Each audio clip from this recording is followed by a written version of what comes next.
सबसे झूठा कौन? शेख चिल्ली की कहानी। झज्जर के नवाब युद्ध लद्दाने के लिए कई महीनों से बाहर गए थे। उनकी अनुपस्थिति में उनके छोटे भाई छोटे नवाब ही राजपाट का सारा काम संभालते थे। नवाब साहब धीरे धीरे करके शेख चिल्ली को चाहने लगे थे। उन्हें उसकी सरलता में आनंद आता था, परंतु छोटे नवाब शेख चिल्ली को पूरी तरह बेवकूफ और कामचोर मानते थे। एक दिन उन्होंने भरी सभा में शेख चिल्ली को डांटा और उसका अपमान किया। एक अच्छा आदमी बताए हुए काम से भी कहीं ज्यादा काम करता है, और एक तुम हो जो सरल से काम को भी ठीक ढंग से नहीं कर पाते हो। उन्होंने कहा, तुम अस्तबल में घोधा लेकर जाते हो पर उसे बांधना भूल जाते हो। तुम जब कोई बोझा उठाते हो तो या तो गिर जाते हो या फिर तुम्हारे पैर लड़खड़ाते हैं। तुम जो काम करते हो उसे ध्यान लगाकर क्यों नहीं करते हो? दरबार में कई सदस्यों को यह सुनकर मजा आया। इस दौरान शेख चिल्ली अपना मुंह लटकाए रहा। उसके कुछ दिनों बाद शेख चिल्ली छोटे नवाब के घर के सामने से होकर जा रहा था, जब उसे तुरंत अंदर बुलाया गया।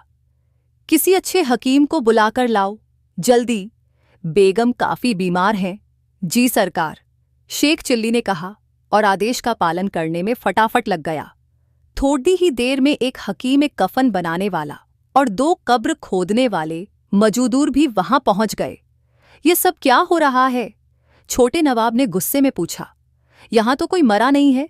मैंने तो सिर्फ एक हकीम को बुला लाने के लिए कहा था। बाकी लोगों को कौन बुलाकर लाया है? मैं सरकार, शेख चिल्ली ने कहा। आपने ही तो कहा था कि एक अच्छा आदमी बताए गए काम से भी बहुत ज्यादा काम करता है, इसलिए मैंने सभी संभावनाओं को ध्यान में रखते हुए यह कदम उठाया। अल्लाह करे कि बेगम साहिबा जल्दी से ठीक हो जाएं, पर हारी बीमारी में क्या हो जाए ये किसे पता। छोटे नवाब राजपाट के काम में ज्यादा रुचि नहीं लेते थे।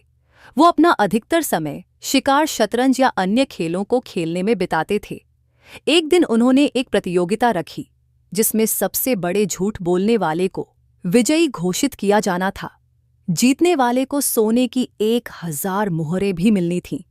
कई झूठ बोलने में माहिर लोग इनाम जीतने के लिए सामने आए। एक ने कहा, सरकार, मैंने भैंसों से भी बड़दिदी चींटियां देखी हैं जो एक बार में 40 सेर दूध देती हैं। क्यों नहीं? छोटे नवाब ने कहा, यह संभव है सरकार। हर रात मैं चंद्रमा तक उद्दहते हुए जाता हूं और सुबह होने से पहले ही उद्दहकर वापस आ जाता हूं। एक अन्य झूठ बोलने वाले ने डींग हाँकी। हो सकता है, छोटे नवाब ने कहा, हो सकता है तुम्हारे पास कोई रहस्यमयी ताकत हो। सरकार, एक तोंद निकले मोटे आदमी ने कहा, जब से मैंने एक तरबूज के कुछ बीज निगले हैं तब से मेरे पेट में छोटे छोटे तरबूज पैदा हो रहे हैं। जब कोई तरबूज पक जाता है तो वो फूट जाता है और उससे मुझे अपना भोजन मिल जाता है। अब मुझे और कुछ खाने की जरूरत ही नहीं, पुडी डिड्डी डहती है। तुमने किसी ताकतवर तरबूज के बीज निगल लिए होंगे। छोटे नवाब ने बिना पलकें झपके कहा। सरकार, क्या मुझे भी बोलने की इजाजत है? शेख चिल्ली ने पूछा।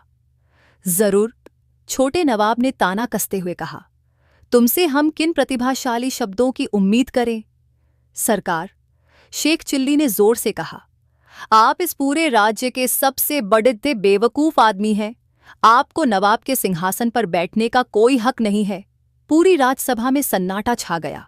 तब छोटे नवाब चिल्लाए, पहरेदारों, इस नाचीज को गिरफ्तार कर लो। शेख चिल्ली को पकड़ीदा गया और खींच कर लाया गया। निकम्मे बेशरम! छोटे नवाब का गुस्सा उबलकर बाहर निकला। तुम्हारी यह जुर्रत कैसे हुई? अगर तुमने इसी वक्त हमारे पैरों में गिरकर माफी नहीं मांगी तो तुम्हारा सिर धड़ से अलग कर दिया जाएगा। पर सरकार, शेख चिल्ली ने विरोध जताते हुए कहा, आपने ही तो कहा था कि आप दुनिया का सबसे बड़ा झूठ सुनना चाहते हैं।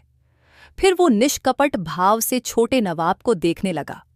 जो कुछ मैंने कहा उससे बड़ा क्या और कोई झूठ हो सकता है? छोटे नवाब को समझ में नहीं आया कि क्या करे। क्या शेख चिल्ली अब झूठ बोल रहा है या वो पहले झूठ बोल रहा था? शेख चिल्ली उतना बडिरेदा बेवकूफ नहीं था जितना छोटे नवाब उसे समझते थे। छोटे नवाब धीमे से हंसे और उन्होंने कहा, शाबाश, तुम इनाम जीते।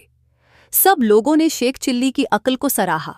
वो शान से 1000 सोने की मोहरें लेकर घर गया। छोटे नवाब चाहे थोड़े बेवकूफ हों, परंतु वो हैं दिलदार शेख ने सोचा।